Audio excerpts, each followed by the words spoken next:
କାନ୍ଦୁଛନ୍ତି ଅନୁଭବ, ସରୁନି ଆଖିରୁ ଲୁହ। ବାପାଙ୍କୁ ଶ୍ରାଦ୍ଧ ଦେଇ ଆସିଲା ପରେ ଏପଟେ ଚାଲିଗଲେ ଦାଦା ଅଭିଜିତ।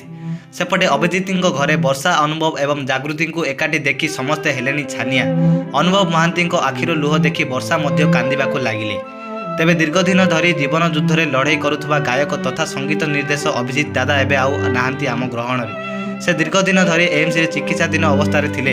କିନ୍ତୁ ହଠାତ୍ ଏମିତି କ'ଣ ହୋଇଗଲା ଯେ ଦାଦା ଆମକୁ ଛାଡ଼ି ଚାଲିଗଲେ।